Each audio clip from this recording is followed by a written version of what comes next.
The paper slipped from Inez Sullivan's fingers and drifted to the floor of the surveyor's office like a leaf torn loose by a cold wind, and she stood there staring at Andrew Shepard with something in her eyes that was equal parts fury and heartbreak, two emotions she had never expected to feel simultaneously for the same man. "You knew," she said, and her voice was quiet in a way that was far more dangerous than screaming. "You knew the whole time, and you said nothing to me." Andrew did not move from behind his drafting table. He was a tall man, broad through the shoulders, with hands that were ink-stained and precise, the hands of someone who measured the world for a living. He had always been precise. That was the thing she had trusted most about him. But the document on the floor told a different story entirely, and both of them knew it. "Inez," he said. "Do not say my name like that," she told him. "Not right now. Not when I am standing here looking at what you have done." The document on the floor was a survey report, the third one, bearing his signature and his official seal from the United States Geological Survey. It described the boundary line of the Callaway land grant in Colfax County, New Mexico Territory, and it placed that boundary exactly 14 feet east of where Andrew had marked it 6 weeks earlier, and exactly 22 feet east of where he had marked it before that, and 31 feet east of where the original survey had been recorded. 3 measurements, 3 errors. 3 different lines drawn across the earth, each one shifting the story of who owned what and who owed what and who had been forced off land that was rightfully theirs. Her family's land, her dead father's land, the land that Inez Sullivan had ridden 400 miles to defend. She had arrived in Cimarron, New Mexico Territory, on a Tuesday in September of 1876, stepping off a supply wagon with a carpetbag in one hand and a leather folder of legal documents in the other. She was 26 years old. She had grown up in Santa Fe. She had taught herself to read surveying maps from her father's collection, and she was the only woman in Colfax County who understood the difference between a meets-and-bounds survey and a rectangular grid survey, which was information that had become remarkably important since the Maxwell land grant litigation had turned the entire region into a battlefield of competing claims and desperate men. She had not come to Cimarron looking for love. She had come looking for justice. But Andrew Shepard had complicated everything, and now she stood in his office on a cold October morning with the truth scattered at her feet, trying to decide whether the man she had come to love was the enemy she had always feared, or something else entirely, something more broken and more human and more impossible. She bent down and picked up the paper. She smoothed it against her skirt. She looked at him one more time. "Explain it to me," she said, "all of it from the beginning." And so he did. Inez had walked into the surveyor's office for the first time on a Wednesday, the morning after she arrived in Cimarron, because she had not been able to sleep. The office was a single-room adobe structure on the east side of the plaza, with a wooden sign above the door that read Andrew Shepard, licensed surveyor, U.S. Geological Survey, and below that in smaller letters, authorized under the ACT of March 3, 1851. The door was unlocked.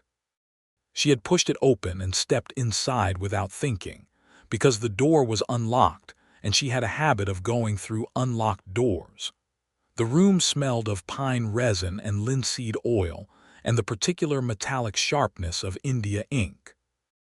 There were maps covering every flat surface, pinned to boards and rolled into leather cases and stacked in wooden cubbies along the wall. A transit theodolite sat on its tripod in the corner, its brass fittings gleaming in the early light. There were chains and rods and stakes bundled near the door, and a long, flat drafting table dominated the center of the room, covered with paper. Andrew Shepard was asleep in a chair behind the drafting table, his head tilted back, his mouth slightly open, a compass still held loosely in one hand. He had clearly been working through the night. Inez stood there for a moment, looking at him. He was younger than she had expected. She had imagined a government surveyor in Colfax County in 1876 to be a weathered man of 50, someone used to controversy and political pressure, someone armored against the brutal competing interests of the Maxwell land grant dispute. But Andrew Shepard looked to be around 30, perhaps 31, with dark hair that needed cutting and a jaw that was beginning to show 2 days of beard. There was a smear of ink across his left cheek. He wore a practical linen shirt with the sleeves rolled up despite the morning chill. He looked, she thought with some irritation, entirely human. She cleared her throat. He woke instantly, the compass snapping to his palm, his eyes opening and focusing on her with startling speed. A man used to sleeping lightly in uncertain country. "The office does not open until 8, he said. His voice was rough with sleep, but his eyes were already alert. "It is 8 now," Inez said, which was almost true. He looked at the window. The sky beyond it was the pale gray of very early morning. "It is 6:30, he said.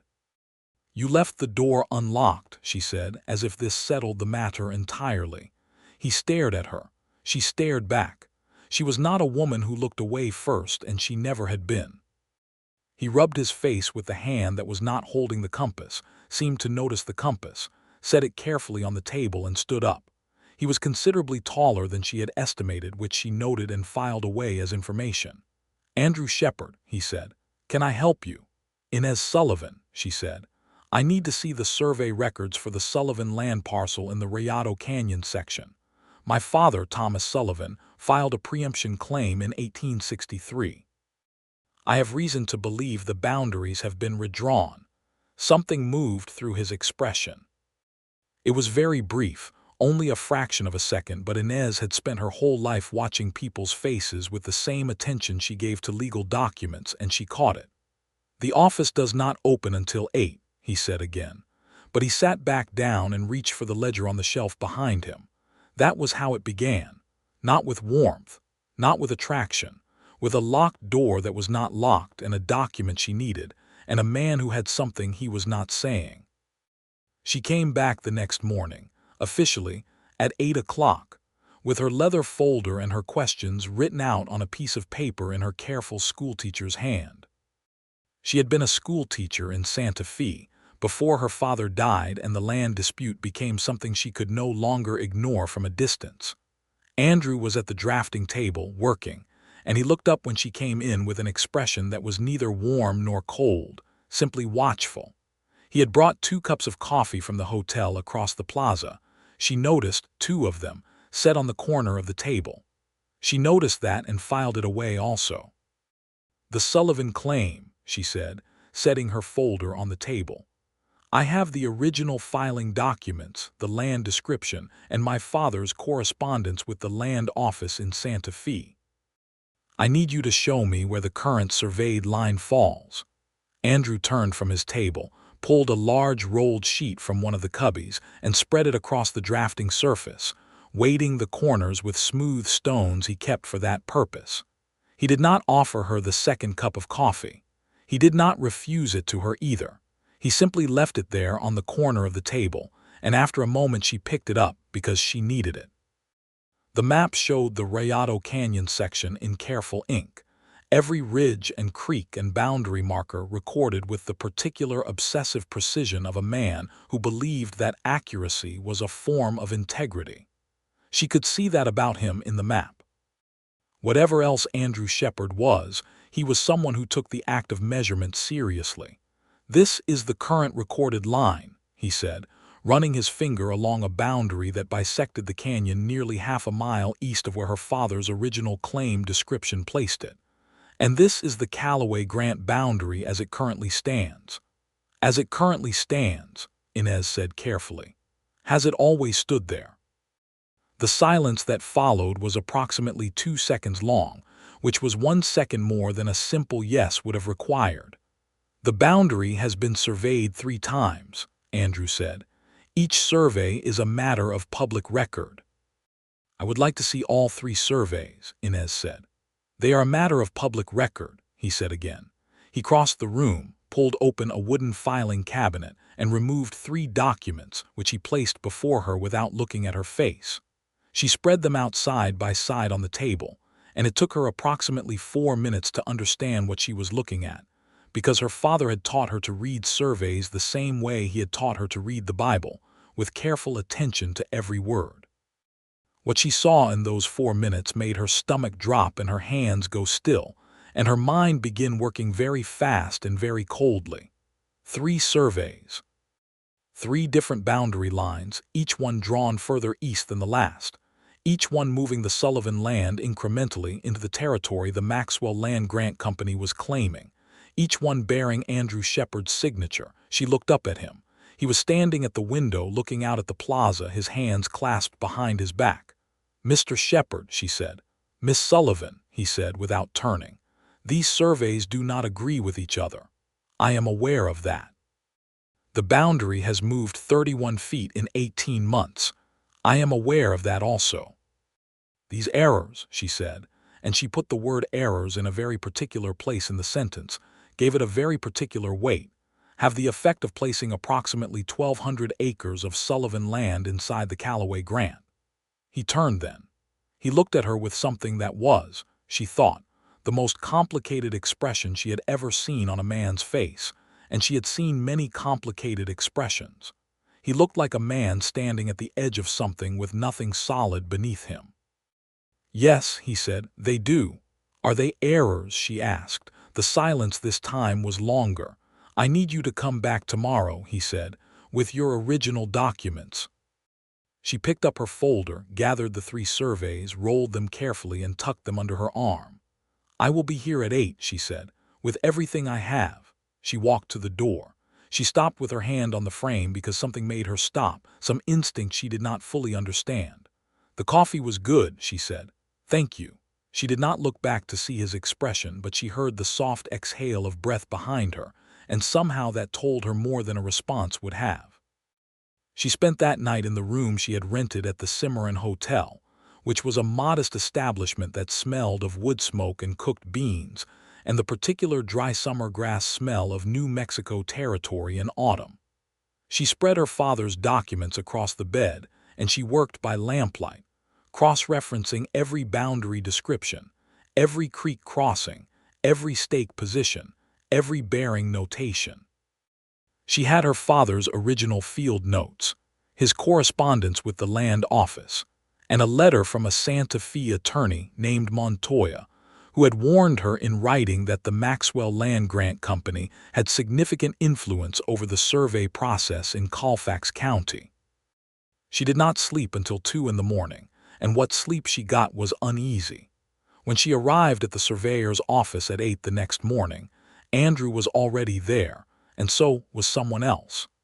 A heavy-set man in a good suit sat in the single visitor's chair, and he had the particular groomed confidence of a man who had never doubted his right to occupy any room he entered. He turned when Inez came through the door and looked at her the way men in good suits looked at women who arrived in places they were not expected, with the specific condescension of someone who had already decided she was not a factor to be calculated. "Miss Sullivan," Andrew said, and there was something urgent in his voice that she registered. "This is Mr. Thaddeus Coyle. He represents the Maxwell Land Grant Company." "Miss Sullivan," Coyle said, not standing, "I understand you have filed a dispute regarding the Sullivan preemption claim." "I have filed no dispute," Inez said pleasantly, setting her folder on the corner of the drafting table farthest from Coyle. "I have simply come to review the public records which are available to any citizen. As you know, Mr. Coyle." Coyle looked at Andrew. Andrew looked at his table. "The Land Grant Company is prepared to offer a settlement," Coyle said, addressing Inez now with the particular tone of someone who expected settlement to be received as a gift. "A payment of $400 for any improvements your family made to the land described in the Sullivan filing, in exchange for a full release of claim." Inez opened her folder. She spread her documents on the table with the calm, deliberate precision of someone who had rehearsed this moment. "My father paid the preemption filing fee in 1863, she said. "He broke 20 acres of ground and built a stone house and a well. He ran cattle on that land for 11 years. When he died in March of this year, he left it to me in a properly witnessed and recorded will. The current assessed value of 1,200 acres with improvements in Colfax County is considerably more than $400. I'm not interested in a settlement. The surveys show, Coyle began. The surveys, Inez said, and again she gave that word its particular weight, are what I am here to discuss, with Mr. Shepard, privately. Coyle looked at Andrew again. Something passed between them that Inez caught and stored. A pressure, a threat implicit in the set of Coyle's jaw, and the way Andrew's hand moved to the edge of the table and gripped it. I will be in touch, Coyle said, standing. He put on his hat, nodded to neither of them specifically, and left. The door closed. The silence in the room was very loud. Sit down, Andrew said quietly. Please. She sat across the table from him, and he sat across from her, and for a moment neither of them spoke. Outside she could hear the sounds of Cimarron waking up, horses and wagon wheels and the distant rhythm of a hammer somewhere, the particular percussion of a frontier town going about its necessary business. Tell me what you know, Andrew said. Tell me what you are afraid of, Inez said simultaneously. They both stopped. You first, Andrew said. No, she said. You first. Because you are the one holding secrets, Mr. Shepard, and I am the one who has traveled 400 miles on the strength of a letter from a dead man. So you first. He looked at her for a long moment. She watched something resolve in his face, some decision being made. I was hired by the United States Geological Survey to conduct boundary surveys in Colfax County in the spring of 1875, he said. When I arrived, I was approached by Thaddeus Coyle on behalf of the Maxwell Land Grant Company. They informed me that several of the preemption claims in the region overlapped with their grant boundaries, and that the survey results would determine legal outcomes in pending litigation. They suggested that certain measurement results would be viewed favorably by the company. They tried to buy your measurements, Inez said. Yes. And your answer was, he looked at his hands. My first survey was accurate. I measured the Sullivan boundary, and I placed it exactly where the original filing description and the physical evidence on the ground placed it, which put the Sullivan land clearly outside the Callaway grant. Then why, Inez said, does your second survey show it 14 feet east of that? He was quiet for a moment that felt very long. Because 2 weeks after I filed the first survey, a man I did not recognize left a photograph on my doorstep, he said. A photograph of my younger brother, taken on the street in Denver. He is 17 years old and he works in a printer's shop there. The photograph had a note attached to it. The note said, "Survey again." The room was very still. So you surveyed again, Inez said.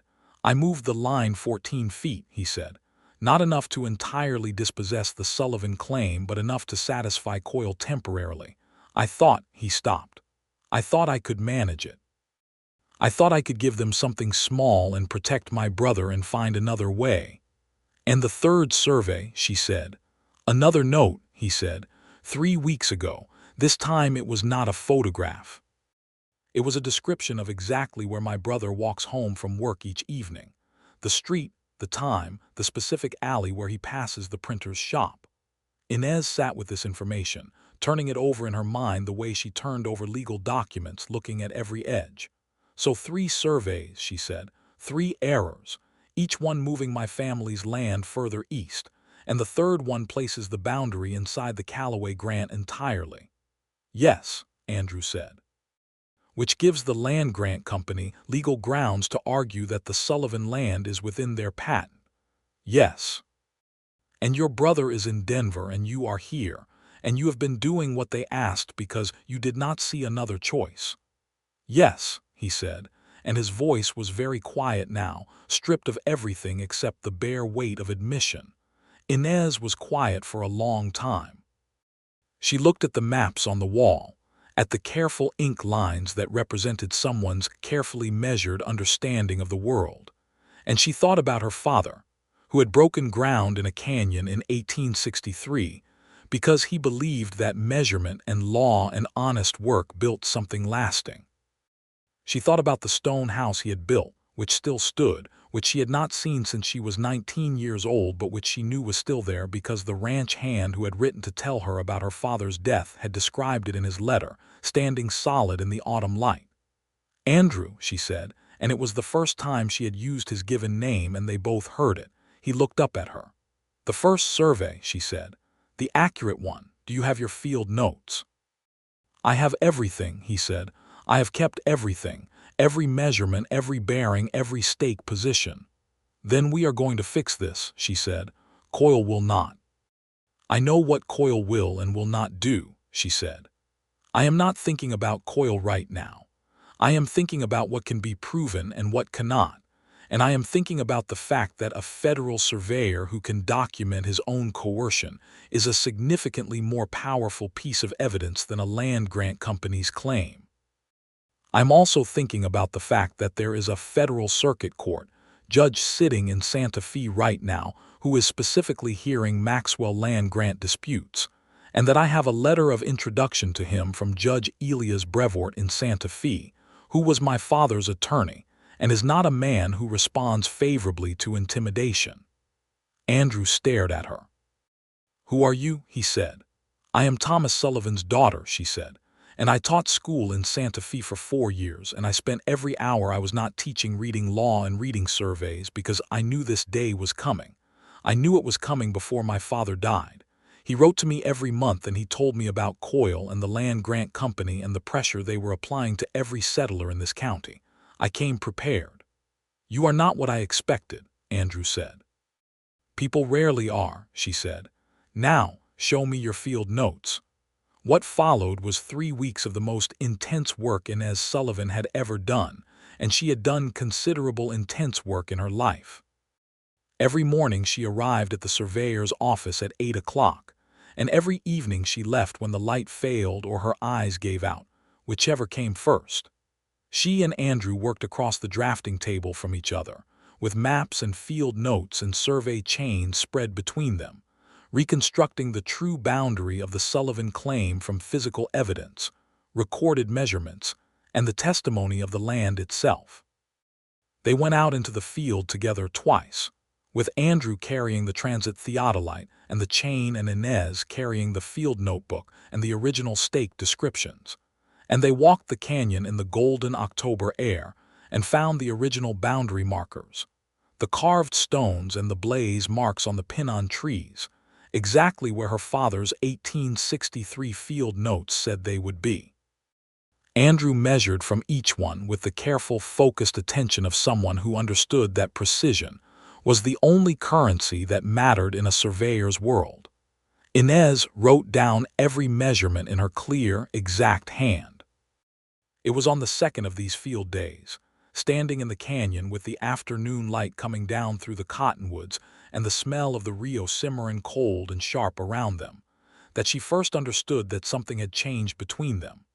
Not that morning, not the previous week, but incrementally, the way measurement error accumulates, step by step, each one small enough to seem negligible until suddenly the line is 31 feet from where it began. Andrew was at the transit, his eye at the lens, his hands making the small, precise adjustments that shifted the instrument by fractions of a degree. He called out a bearing, and she wrote it down. He moved the chain and called out a distance, and she recorded that too. They had developed a rhythm, the rhythm of people who worked well together, and she had not noticed how natural it felt until this moment when she looked up from her notebook and saw him standing in the afternoon light with the canyon behind him and the mountains beyond that, and she felt something she had not expected to feel, something warm and specific and entirely inconvenient. She looked back down at her notebook. She wrote the next measurement. Andrew called out a bearing. She did not look up again until they were done. On the walk back to town, with the shadows lengthening and the first chill of evening coming down from the Sangre de Cristo Mountains, Andrew said, without preamble, "Tell me about your father." It was not a question she had expected, and for a moment she was not sure she wanted to answer it.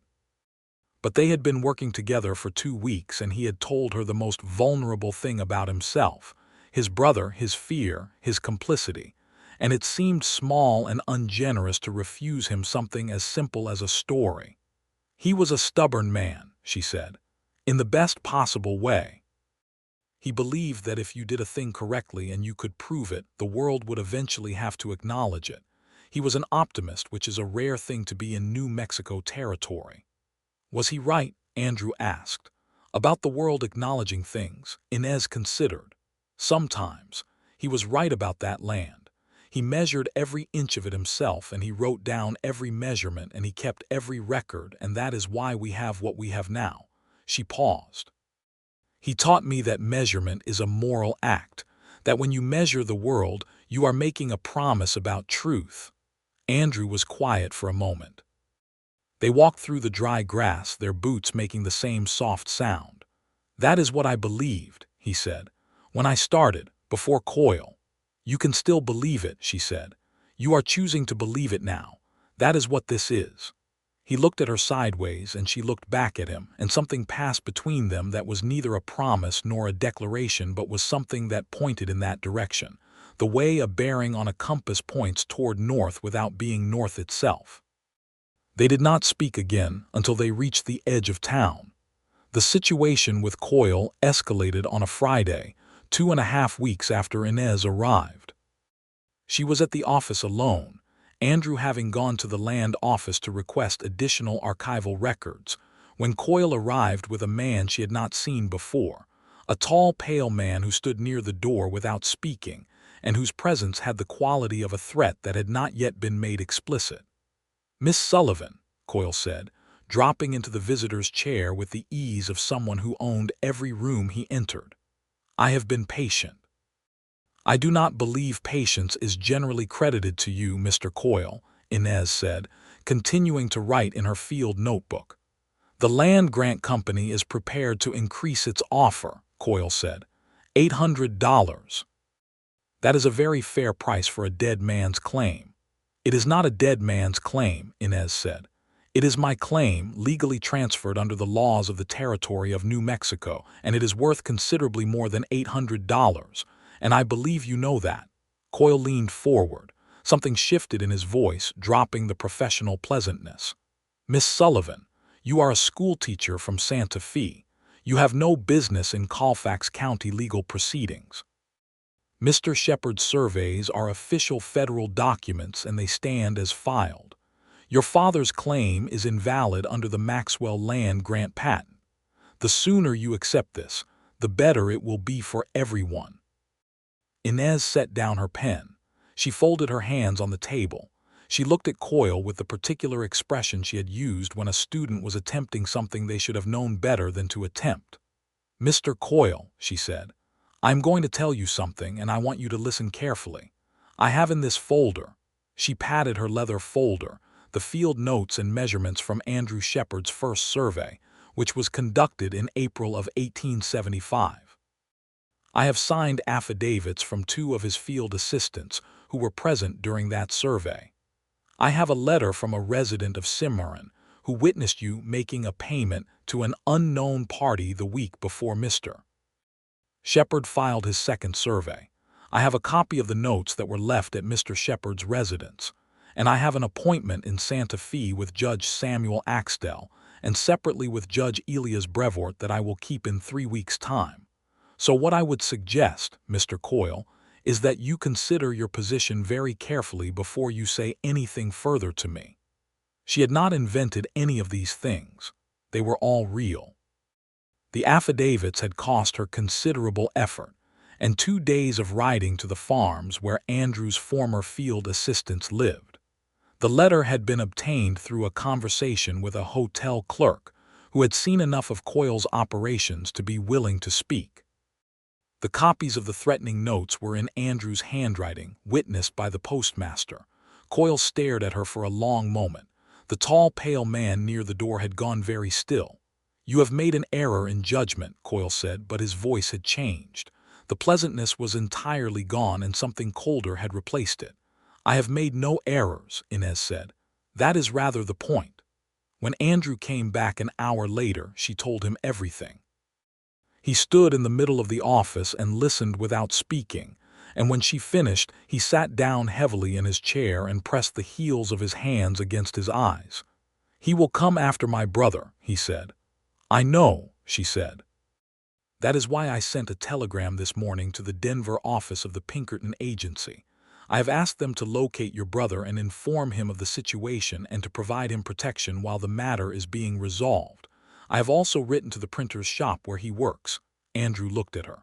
"You did that," he said. "Yes," she said, "this morning, while you were at the land office. Without telling me." "I did not want to raise your hopes before I knew it was possible," she said. "And I knew you would argue with me about cost, and I did not want to have that argument." "You were right," he said. "I would have argued." "I know," she said. "I am paying the Pinkerton retainer from my own funds. Do not argue with me about it." He did not argue with her about it. He looked at her instead with an expression that was so open and so undefended that she had to look away from it, because it was the kind of expression that could undo a person's careful composure if they let it. "Inez," he said.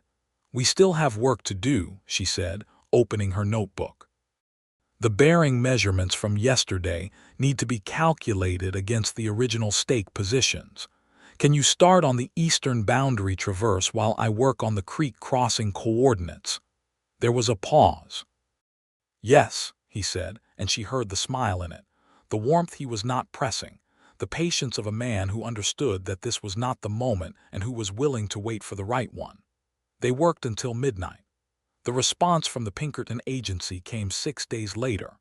Andrew's brother, whose name was James Shepard and who was 18 years old and entirely unaware that he was in danger, had been located in Denver and was being watched. He was, the agency reported, perfectly healthy and going about his routine without any apparent awareness of anything unusual. The 2 men who had been observed near his regular route on 2 previous occasions had, upon the agency's arrival in the neighborhood, discontinued their surveillance. The implication was clear and satisfying.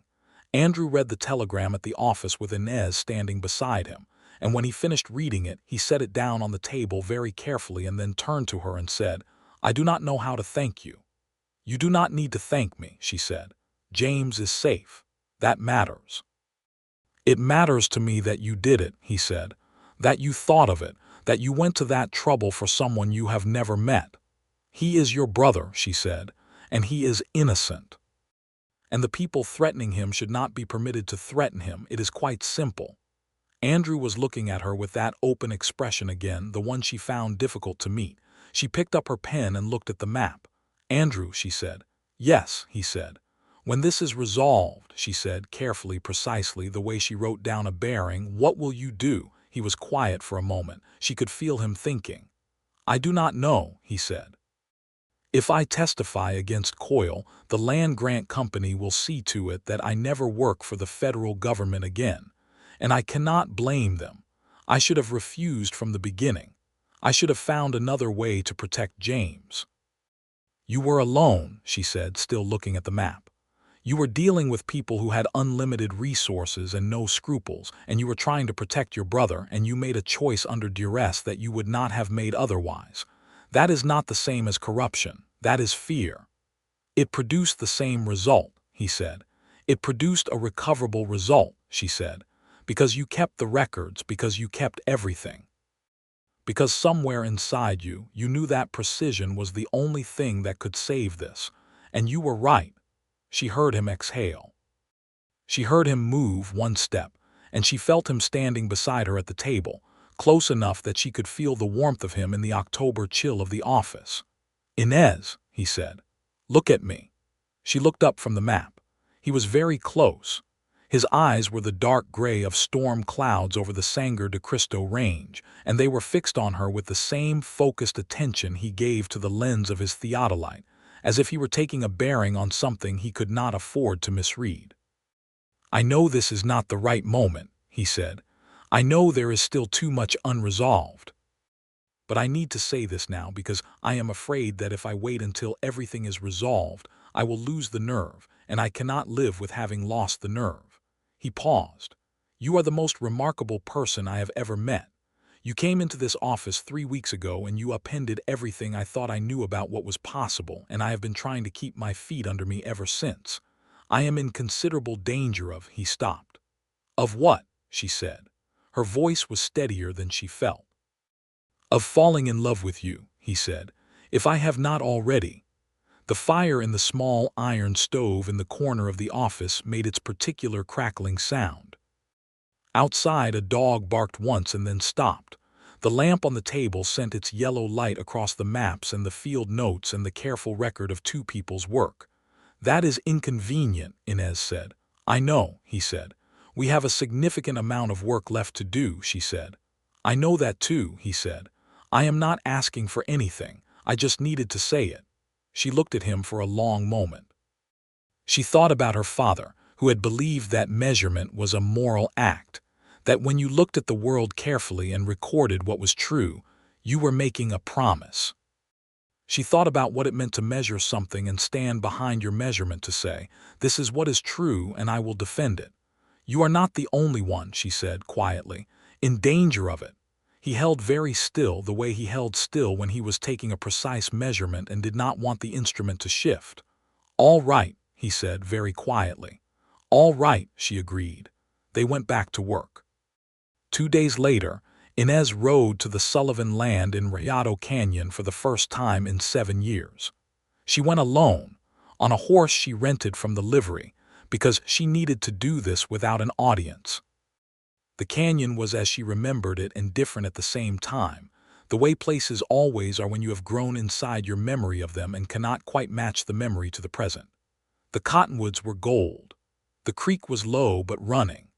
The stone house her father had built was exactly where James Montez, the ranch hand who had written to her, had said it was, solid and patient, its wooden door slightly warped in the frame but still hanging. She stood in front of it for a long time. She thought about Thomas Sullivan, who had been a stubborn, optimistic man who believed in measurement and law, and who had broken ground in a canyon in 1863 and built something lasting, who had written to her every month for 7 years to tell her about the land and the legal troubles and the Maxwell Land Grant Company's encroachment, always ending his letters with the same sentence: "We will be all right, Inez. The land is true." She sat down on the stone step of the house, and she let herself cry, briefly and privately, because she was alone and the canyon was quiet, and she had been carrying the weight of this for a very long time. When she was done, she washed her face in the creek and stood up straight and remounted the horse and rode back to Cimarron. Andrew was at the office when she returned. He looked at her face when she came through the door, and he did not ask where she had been or why her eyes were red. He poured a cup of coffee from the pot on the stove and set it in front of her without speaking. She sat down and drank the coffee. "I have finished the calculation of the traverse," he said, after a few minutes. "The true boundary falls exactly where the first survey placed it. I have written it all out clearly with every step of the calculation shown, so that any licensed surveyor in the country can follow the reasoning and reach the same conclusion." "Good," she said. "I have also written a full affidavit," he said, "detailing the coercion, everything. The photographs, the notes, the payments Coyle's man made to my field assistant during the second survey, the specific conversations Coyle had with me. I have tried to be as precise as possible." She looked up at him. "Andrew," she said, "that affidavit will be used in court. Coyle will know it came from you. The Land Grant Company has considerable power." "I know," he said. I know what the consequences may be," he said. "I made an error, 3 of them. I cannot unmake them. But I can stand behind the truth of what the measurements actually showed, and I can make sure the record reflects what was real, and I can let the courts do what courts are for." He paused. "Your father believed that if you could prove the truth, the world would eventually have to acknowledge it." She looked at him for a long moment. "He was not right every time," she said. "No," Andrew said, "but he was right about the land being true, wasn't he?" She was quiet for a moment. "Yes," she said. "He was right about that." The journey to Santa Fe took 4 days, 2 days on horseback to Las Vegas and then 2 days by stage to Santa Fe. Inez and Andrew traveled together. which occasioned some comment in the Cimarron Hotel dining room the night before they left. Comment that Inez ignored with the serene completeness of someone who had long since stopped calibrating her behavior to other people's opinions.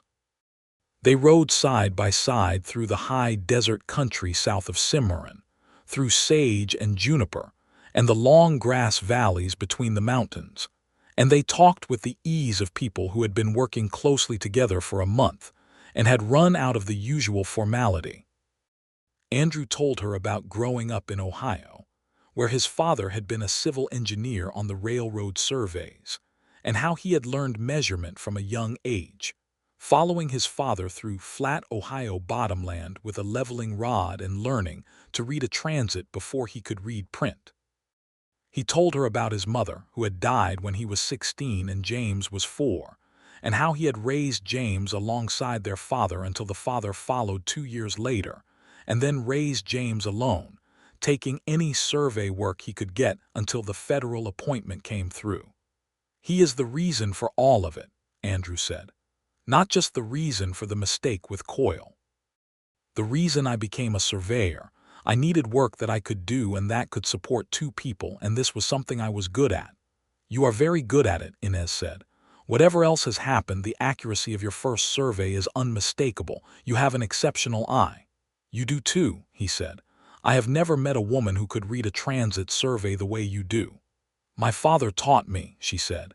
"He wanted someone to check his work. My mother died when I was 12, and after that it was just the 2 of us, and he included me in everything." "He sounds like a man worth knowing," Andrew said. "He was," she said. They rode for a while in comfortable silence, the horses finding their rhythm on the road south. "Inez," Andrew said eventually. "Yes," she said. "When this is finished and the legal matter is resolved one way or another, I intend to stay in New Mexico territory, if that is a thing you wanted to know." She looked at him sideways. He was watching the road ahead with great attention. "I wanted to know that," she said. "I thought you might," he said, and a smile moved across his face, brief and warm. They rode on through the autumn country, and Inez thought that whatever happened in Santa Fe, something had already been settled between them, something measured and true. The hearing before Judge Samuel Axtell in Santa Fe was held on a Wednesday in late October, in an adobe courthouse that smelled of candles and old adobe, and the faint residual smoke of a great many proceedings. Inez sat beside Andrew Shepard at the plaintiff's table with her leather folder in front of her, and her hands flat and steady on the table. Across the room sat Thaddeus Coyle and 2 attorneys from the Maxwell Land Grant Company, men from St. Louis with expensive suits and the comfortable certainty of people who had never lost a case they expected to win. Judge Axtell was a complicated figure in New Mexico territory politics, a man who had navigated the Maxwell Land Grant dispute with the caution of someone aware that powerful interests pressed from every direction. Inez had been warned about this by Judge Brevoort, who had met with her privately the evening before and counseled her to be precise and factual, and to let the documentary evidence carry as much weight as possible. She was precise and factual. She presented the 3 surveys in chronological order. She presented Andrew's original field notes from the first survey, authenticated by his signature, and by the signatures of the 2 field assistants who had submitted their affidavits. She presented the physical evidence, the photographs of the original boundary markers in Rayado Canyon with scale measurements, which Andrew had taken with a camera borrowed from a Santa Fe photographer. She presented the calculation showing, step by step, how the true boundary could be derived from the original markers regardless of the subsequent surveys. Then she presented Andrew's affidavit. The room was very quiet while the judge read it. Coyle's attorneys objected to nearly everything, which was expected. Judge Axtell sustained approximately 1 objection in 5, and overruled the rest with the steady efficiency of a man who had sat through many hours of Maxwell Land Grant litigation, and recognized the difference between substantive objection and delay. When the attorneys were done, the judge called Andrew to testify directly. Andrew stood and took the oath, and answered every question with the same precision he brought to measurement, calmly, specifically, without embellishment. He named Coyle directly. He described each threatening communication in detail. He described the nature of the payment made to his field assistant during the second survey, which the assistant had himself disclosed in his affidavit after Inez had spoken with him. Coyle's attorneys cross-examined for an hour. Andrew did not waver. When it was done, Judge Axtell called a recess and then returned with a preliminary ruling. The Sullivan preemption claim was to be placed on hold pending a full review by the Federal Land Office, and the third survey was to be formally suspended. He also stated, in language that was diplomatically careful but unmistakable in its direction, that the court took seriously the allegations of improper influence on a federal surveyor, and that he was referring the matter to the United States Marshal's Office for investigation. It was not everything. It was not immediate victory. It was the law working at its own deliberate pace, which was slower than justice and faster than nothing.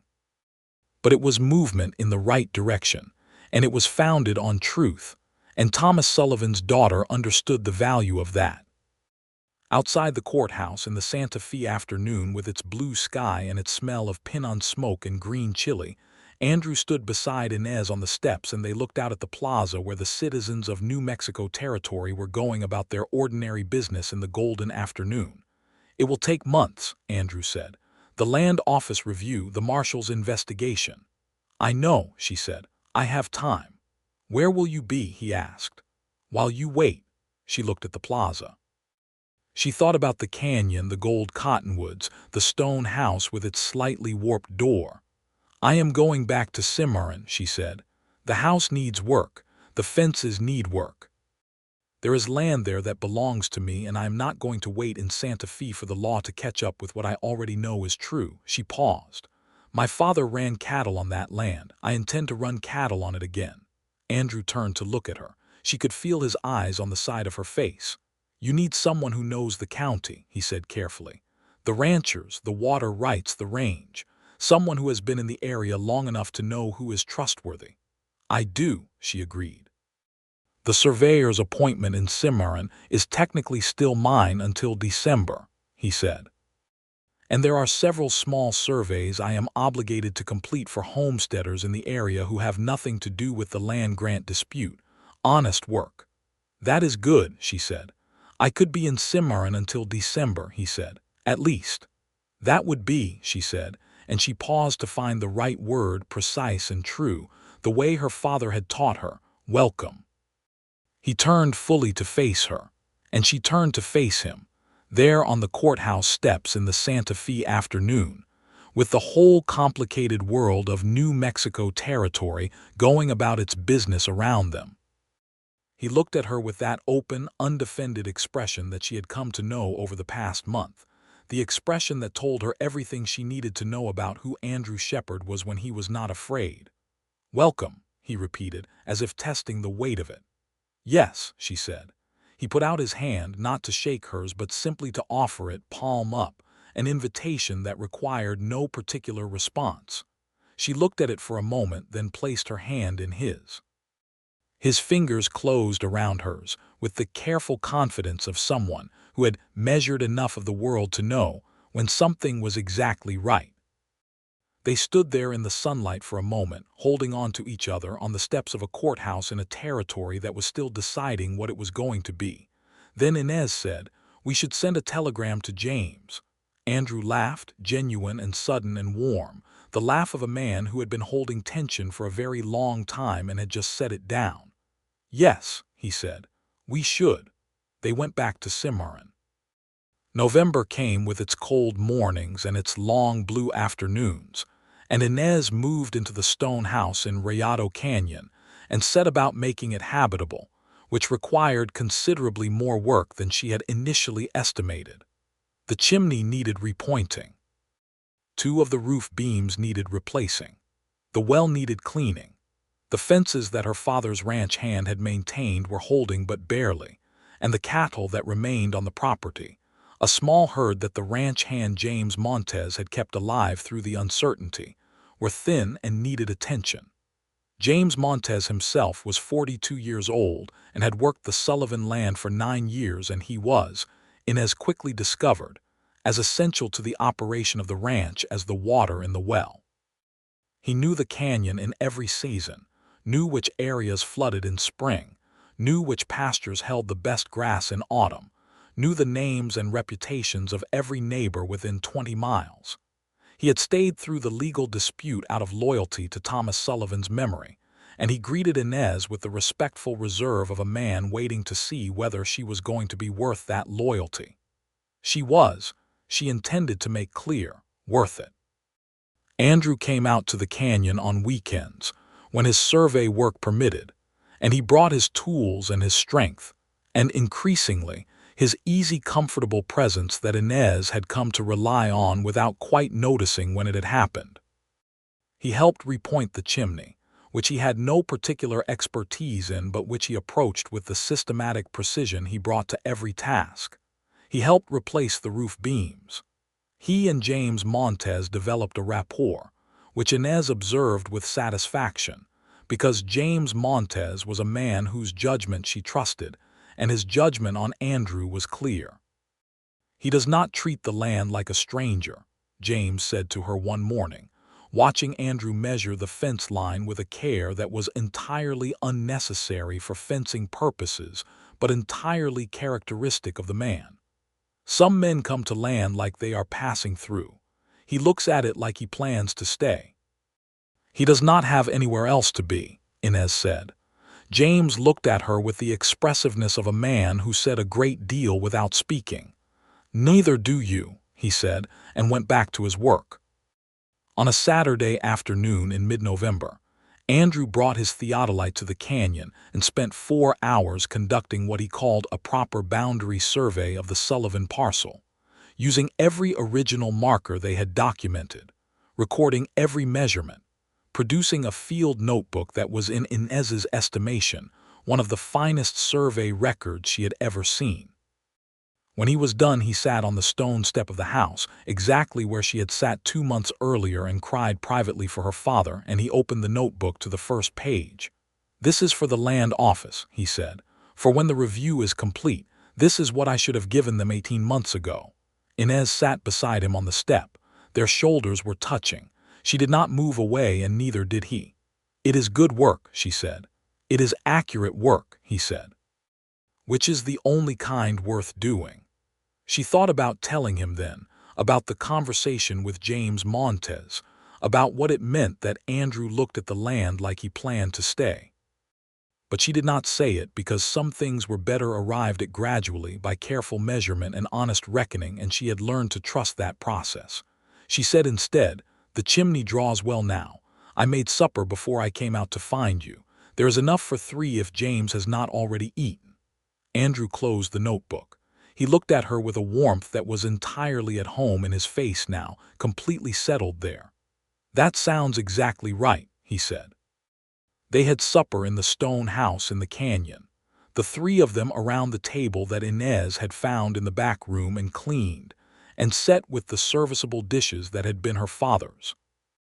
James Montez told stories about the canyon in its earlier years, the neighbors who had come and gone, the seasons that had been kind and the ones that had not, a flash flood in 1869 that had taken out the lower fence entirely, a winter in 1872 that had been so mild the cattle had been fat by February. Andrew listened and asked questions and laughed when James described Thomas Sullivan's response to the flash flood, which had apparently involved considerable creative language for a man who was otherwise known for his religious punctuality. Inez sat at her father's table in her father's house and listened to the voices of 2 men who were in the process of becoming important to her life, and she felt something settle in her chest that had been unsettled for a very long time. Not happiness exactly, not yet. The legal situation was too uncertain for anything as simple as happiness, but something more fundamental than happiness. Something that had to do with being in the right place and doing the right thing and having the right people nearby. She thought, "My father would have liked Andrew Shepard. The thought was so clear and so certain that it surprised her with its completeness. In December, a letter arrived from the Santa Fe Land Office. The review of the Sullivan preemption claim was proceeding favorably. The first survey, Andrew's original accurate survey, was being treated as the controlling document while the investigation of the coercion allegations continued. The boundary line it described was being used as the working boundary for all current purposes. It was not final. It was not permanent. But it was the land standing exactly where it had always stood, measured truthfully and acknowledged. Inez read the letter standing in the doorway of the stone house with the December light cold and clear around her. Then she read it again. Then she went inside and sat down at the table and let the feeling move through her completely. The grief for her father who should have lived to see this. The gratitude for Andrew whose courage had made it possible. The satisfaction of having been right and having been able to prove it. The particular fierce pride of someone who had done a difficult thing and not looked away. Andrew came to the canyon that afternoon, not knowing about the letter, simply because it was Saturday. She met him at the fence gate with the letter in her hand, and he looked at her face and knew before he read it that it was good news. He read it. He looked up. "Your father would be proud of you," he said. "I know," she said. "I believe that." She folded the letter carefully. "Andrew." "Yes," he said, and the quality of his attention shifted focus, the way it did at the theodolite when he was taking a precise measurement. "I want to ask you something," she said. "And I want you to know that you are free to answer however you need to answer without any consideration of what I might wish to hear. I am asking you honestly and I want an honest answer." "All right," he said. "Do you want to stay?" she said. "Not for me. Not for the survey work which will run out eventually. Not for any reason except the truth of what you want. Do you want to make a life here? In this county, on this land, in this canyon?" He was quiet for a long moment. She watched him think, the real thinking, the kind that went all the way down and came back with something true. "Yes," he said. "I want to stay." "Why?" she said. "Because the land is good," he said. "Because the work here matters. Because James Montez is the most practically competent man I have ever met, and I am learning more from watching him work than I learned in 3 years of federal survey training." He paused. "And because you are here." "I am one of several reasons," she noted. "You are the first reason," he said. "That made me look at the others." She looked at him in the December afternoon, the mountains behind him white at the top now, the canyon around them quiet and cold and absolutely certain. "I have been in love with you since the field day in October," she said. "When you were at the theodolite and the light was coming through the cottonwoods. I have been trying to be sensible about it ever since, and I am quite tired of trying."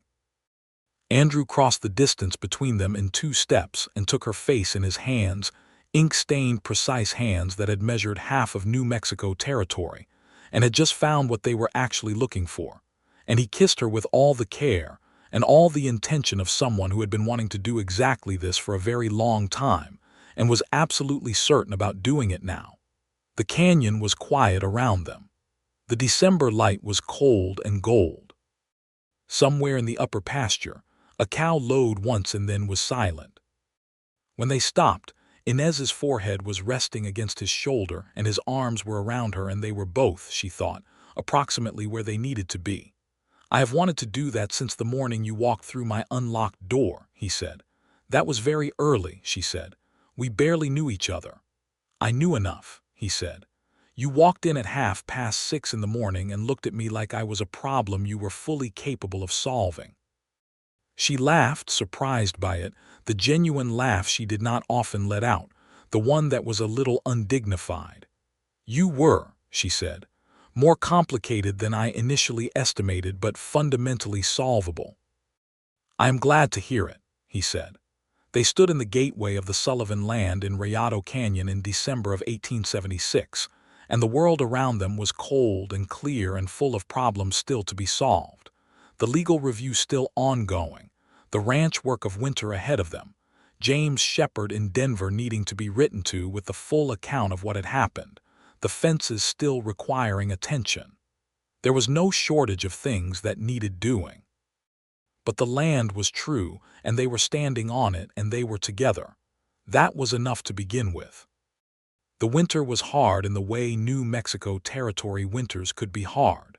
Not so much with snow, though snow came twice in January and lay in the canyon for several days each time, but with the particular grinding effort of keeping a ranch alive through cold and short daylight, and the constant small emergencies that livestock provided.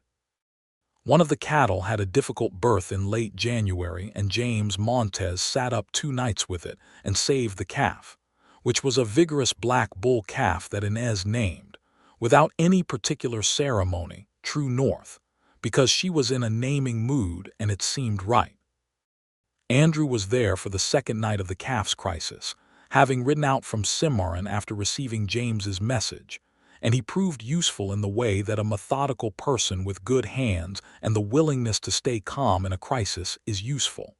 James thereafter accepted him entirely, which Inez noted and was glad of. James Shepard arrived from Denver in February.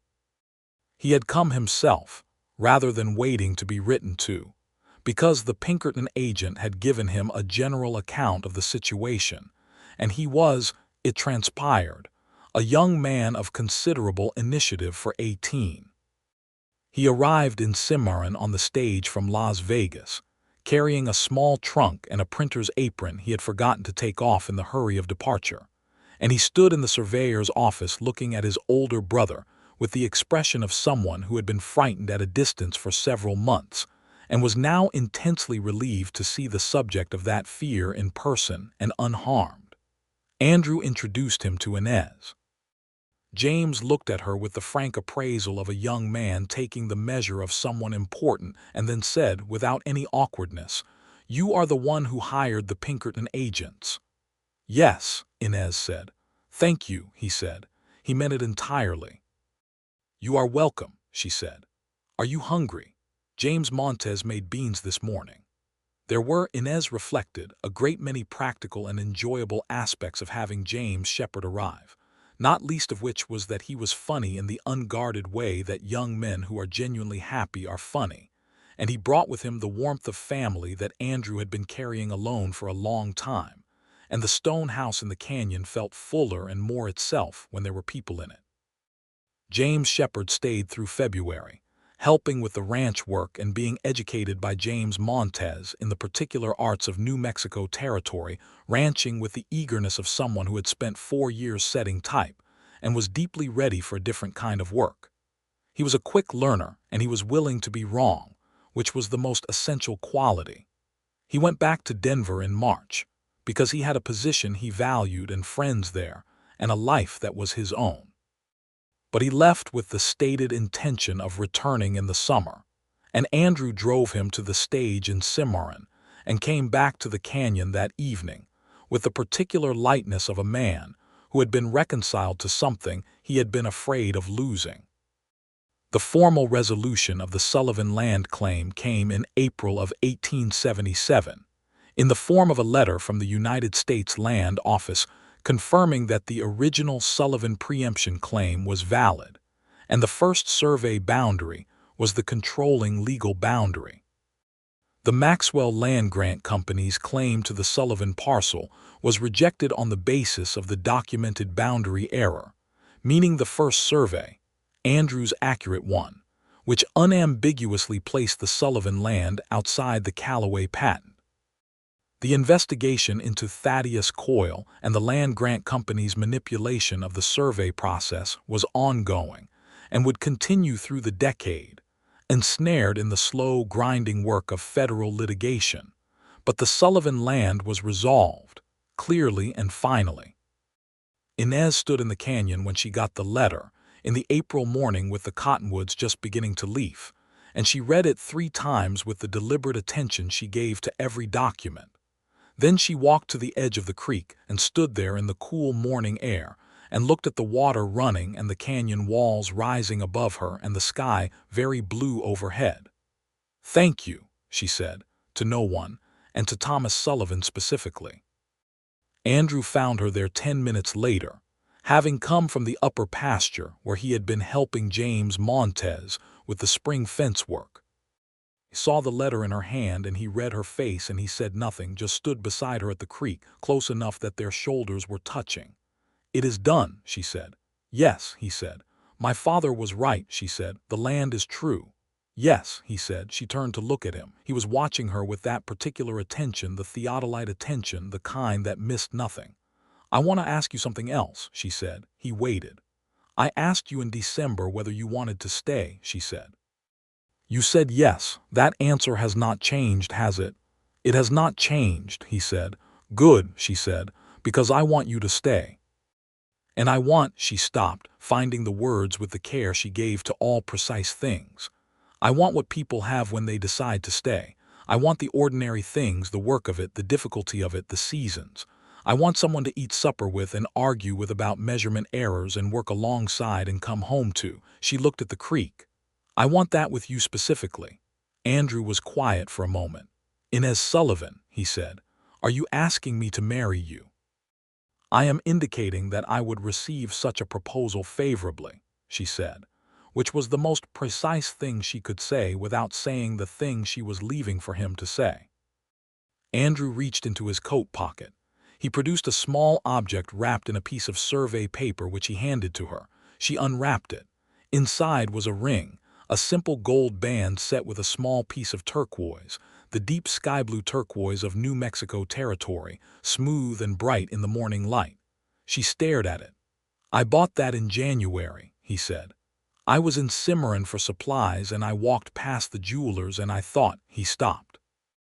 "I thought the turquoise was the right color for a ring for you. It is the color of the sky here." She looked at the ring. She looked at him. She looked at the ring again. "You have been carrying this since January," she said. "Yes," he said. "That is 2 months," she said. "Almost 3, he said. "Andrew Shepard," she said, "you are a man of extraordinary patience." "You were not ready," he said simply. "The land was not settled. I did not want you to feel that I was." He stopped again, looking for his own precision. "I did not want you to have to think about us before the land was resolved. The land was your priority. It was the right priority. I was willing to wait." She looked at him for a long moment, this man who had made 3 errors under duress and had kept every record of the truth through all of it, who had waited 3 months with a ring in his pocket, because he understood that she needed the land settled before she could think about anything else, who looked at Rayado Canyon like he planned to stay. "Yes," she said. He took the ring and put it on her finger, precisely and carefully, and it fit perfectly, which she suspected was not an accident given that he was a man who measured things. They were married in May of 1877 in the church in Cimarron, a small ceremony because Inez was not a woman who required ceremony and Andrew was not a man who required it either.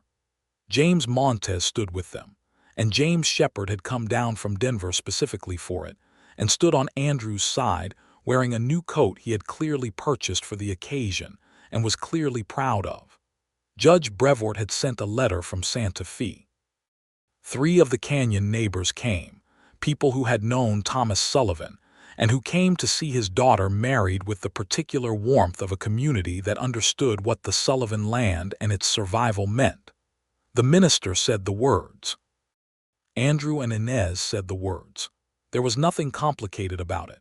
They were 2 people who understood exactly what they were committing to, having measured it carefully from every angle, and they were certain. Afterward, there was a supper in the stone house in the canyon, and James Montez had cooked for 2 days, and James Shepard had somehow produced a fiddle and knew how to use it, and the evening was warm and loud and entirely good. Later, much later, when the guests had gone and the house was quiet, Inez and Andrew stood in the doorway of the stone house and looked out at the canyon in the spring night, at the dark shapes of the canyon walls and the stars very thick and bright above them, and the creek making its small, steady sound below. "We should expand the cattle herd this summer," Inez said. "James Montez knows a rancher near Mora who has good stock." "Yes," Andrew said. "We should also address the east fence before the summer rains." "And the well cover needs replacing," she said. "It does," he agreed. They stood in the doorway of the house that Thomas Sullivan had built, listing the practical necessities of a life on true land, and it was the most romantic conversation Inez Sullivan had ever had, because it was the conversation of two people who had decided to build something lasting together and were beginning immediately. The years that followed were the kind of years that people sometimes describe as quiet, meaning not without difficulty, meaning not without loss or setback or the ordinary grinding work of living, but without the particular desperate quality of a life under threat. The land was theirs. The law had acknowledged it. The Maxwell land grant dispute continued in the courts for many years more, touching other settlers and other lives, but the Sullivan parcel was settled and clear, and Inez and Andrew built their life on it with the same methodical care they had brought to documenting its boundaries. Their first child was born in the spring of 1879, a boy they named Thomas, for the obvious reason. He was a solid, cheerful baby who grew into a solid, cheerful toddler, and showed, at a very young age, a disposition to follow his father everywhere, and to regard the theodolite as a toy of particular interest. Andrew introduced him to the concept of measurement at the age of 3, which Inez observed with a kind of helpless affection, watching her husband crouch beside their son in the canyon grass to show him how to sight along a compass needle. "He is barely able to walk steadily," she pointed out. "The principles can be introduced early," Andrew said with great seriousness. "He is putting the compass in his mouth," she said. Andrew retrieved the compass. Their second child was a girl born in 1881, and they named her Clara for Andrew's mother. Clara was nothing like Thomas in temperament, quick and sharp-eyed where Thomas was steady and deliberate, always first to notice something new, and Inez recognized in her the particular quality of attention that she had inherited from somewhere, and that she had always valued in herself. James Shepard finally left Denver for good in 1882, having learned enough of the printing trade that he could set up his own small press anywhere he chose, and he chose Cimarron, where Andrew was by now well established, and Inez was on the town council, the first woman to serve in that capacity, a fact that occasioned some initial friction, and then rather quickly became unremarkable as she proved to be precisely as useful and as sensible as her qualifications suggested she would be. James set up the Cimarron Courier on a press he had freighted down from Denver, and the paper became, in time, an important voice for the community, particularly in the ongoing land grant disputes that still touched many lives in the county. Inez wrote a regular legal column for it, which was, James maintained, the most widely read section of the paper. Andrew continued his survey work, though not for the federal government, which had declined to renew his appointment given his role in the coercion investigation. He set up a private survey practice that served homesteaders, small ranchers, and the town itself, and he was in considerable demand because his reputation was exactly what it should be. A man whose measurements were accurate and whose records were complete and whose word could be relied upon entirely. The episode with Coyle had become, over the years, not a secret but a known thing, and what people remembered about it was not that Andrew had made 3 errors but that he had kept every record and told the truth when it counted. Thaddeus Coyle was eventually indicted by a federal grand jury in 1884 on charges of fraud and suborning, a federal officer. He was convicted on reduced charges and fined, which was not the full justice that Inez had hoped for but was more than no justice at all, and she took it with the equanimity of someone who had learned that the law moves at its own pace and tends, eventually, to arrive somewhere worth being. On a September morning in 1884, 8 years after Inez Sullivan had first walked through Andrew Shepard's unlocked door at 6:30 in the morning, she stood in the same stone house in Rayado Canyon where her father had lived, in a kitchen that had been enlarged and improved and made comfortable through 8 years of attention, and she watched Andrew at the table, which was the same table that had been her father's, now worn smooth with use. He had the field notebook from the first survey open in front of him, the original one, the accurate one, and he was showing it to Thomas, who was 5 and small and intensely serious in the way of small children in the presence of something they find important. This line, Andrew was saying, tracing a notation with his finger, tells us the distance from this stake to that one, and this number is the bearing which tells us which direction. When you put all of the distances and the bearings together, you can draw a picture of the land. Thomas studied the notebook with his brow furrowed in exactly the way Andrew's brow furrowed when he was thinking hard. "How do you know if you made a mistake?" Thomas asked. Andrew looked up and found Inez's eyes across the room. "You check your work," Andrew said. "You go back and you measure again, and you keep every record of what you measured, and you do not give up until the numbers say something true." "And what if someone tries to make you write down something that is not true?" Thomas said, with the unnerving directness of 5-year-olds. Andrew held his son's gaze for a moment. "Then you find someone who will help you do what is right," he said. "Someone who is not afraid." Clara came through the kitchen at high speed, pursued by nothing visible but moving with the self-propelled urgency that characterized her at 3 years old. And she grabbed the edge of the table and looked at the notebook and said, "What is that?" with great authority, and then was gone again before anyone answered.